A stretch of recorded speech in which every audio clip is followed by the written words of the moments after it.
guys, welcome back to my channel. Today I'm here to show you how to take your old Sterilite storage containers. We all have one of these. I personally like using mine to store my makeup. But one thing that I don't like about it is that it's see-through. So anyone can see whatever I stuck in there, and it gives it a very disorganized look. So today what I want to do to it is I want to clean it up because it's a little dirty. But I also want to put facings on the front and possibly the sides as well to block it off to give it a more organized look. So stay tuned.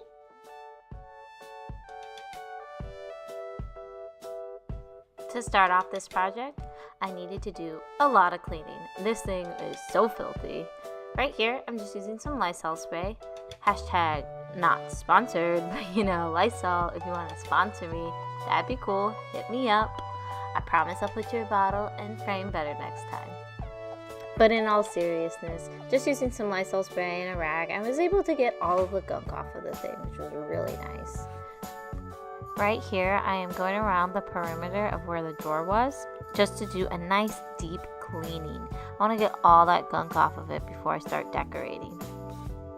Now I know you're all looking at that gross brown stuff that was on the handle. In my defense, that was from when I would do my makeup and my grubby little hands had foundation and other makeup products on my fingertips that would end up transferring onto the handle of the drawer. What I need to start doing is carrying a towel or having some makeup wipes next to me when I do my makeup, so I stop getting my handles so dirty and I stop being so filthy. But woohoo! Look, we're finally on the last stretch. We're almost done. We're on the last drawer. You never really realize how dirty things get until you take a minute and you stop and you're like, I'm a little gross. That's a little dusty. That has a little bit of dirt going on. But I am so happy at how clean it ended up becoming.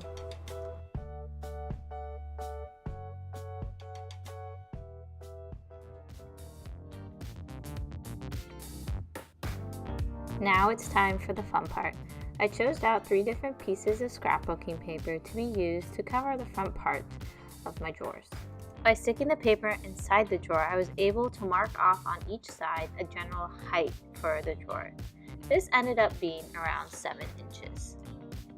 If I was to do this project over again, I would have actually measured it slightly under 7 inches. What ended up happening after I measured and cut off the paper and put it in the drawer actually was just a little too long, and the paper would end up catching. Now, putting aside the smaller piece of paper, I'm going to use the larger piece of paper as a guide to measure out 2 more covers for the larger drawers.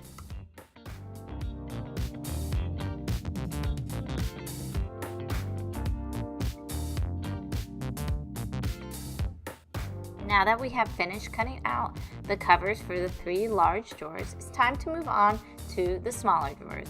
After marking off the height of the smaller drawers, it ended up being roughly around 3 inches. Once again, I would reiterate to end up cutting it slightly under 3 inches just to prevent the lip of the drawer catching on the paper.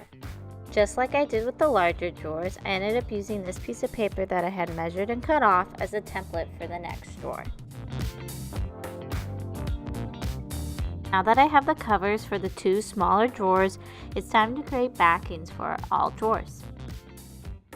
Right here, I'm just using one of the larger drawer covers and one of the smaller drawer covers as a template and tracing along to create the backings.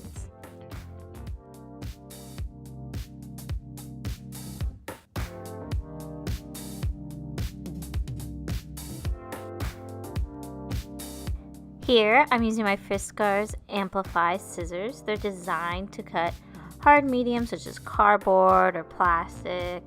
If you don't have scissors like these at home, which I doubt most people do, I'm using a pair of old scissors you don't care about or an X-Acto knife, which should just work just fine. I'm just using cardboard as a form of support for the piece of paper when they are in the drawers so they can stay up nice and straight. And then also it kind of protects it from any wear and tear from the items inside the drawer to keep the paper that's along the front looking pretty.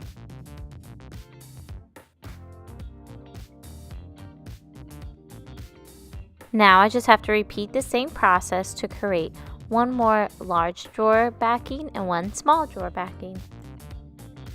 Am I the only one that finds the montage of cutting the paper or the cardboard oddly satisfying? I'm sorry if I added too much into this video, but you know I do what I want.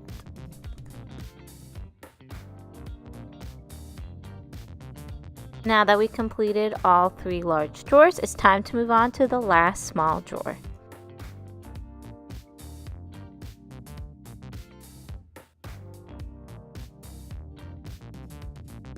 That's it, we're finally done making the backings for the drawers. Now it's time to move on to making the sides. Here I'm using the same measurements as before and marking off at the 3 inches for the smaller drawers. Unlike before, I'm covering 3 sides of the drawers, both the 2 sides and the back. So I'm actually going to be making multiple strips instead of just one like I did for the front. I'm also cutting multiple pieces of paper at the same time to make more strips quicker. Now for the fun part. To be honest, I had no idea how to attach these pieces of paper to the box. So if you guys had any better ideas, let me know. But I just used tape. That's right, good old standard tape. In the future, I definitely would have used double-sided sticky tape because just folding the little pieces of tape was annoying after a while, but it worked. It did its job just fine. So basically, we're just going to keep taping those pieces of paper around the entire drawer. To be honest, I'm not too worried about the white pieces of computer paper because they're pretty inexpensive and I have a ton of them compared to the scrapbooking paper I use for the front. And yes, that's a tiny roll of tape. I know. I just happen to have it because I like tiny things. And to be honest, it's kind of crappy tape, so I didn't mind using a ton of it, taping the paper down. One thing I did off camera when putting all the other drawers together was I actually added pieces of tape along the top edge folded over so it adhered itself to both the plastic drawer and the white pieces of paper. The white pieces of paper ended up adhering better to the drawer, and then also it prevents the top of the pieces of paper from moving when opening and closing the drawer.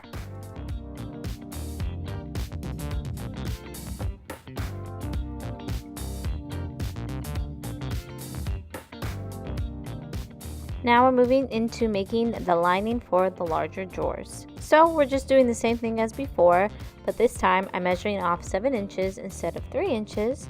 And then after that, I'm just going to cut them off and then put them in the drawers.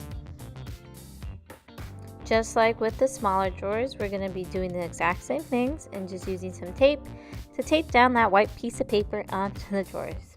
I really haven't figured out anything better yet, so there you go. Now all we have left to do is the final assembly. I'm just placing the backings in, and then after that, I'm just putting the covers in above it, and look how pretty it came out. So cute.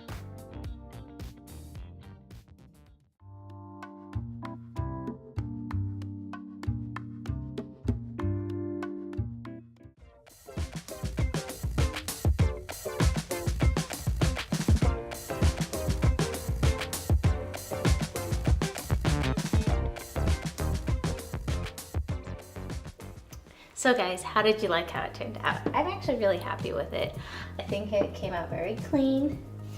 It cleaned up really well. I was afraid some of the stains wouldn't come out, but it looks so nice and like pretty. One thing I thought about doing was put labels on the front of them to say what was in the drawers, but to be honest, I kind of like the simplistic look. Let me know what you guys think in the comments down below. If you like the video, like and subscribe, and I'll see you in the next one. Bye!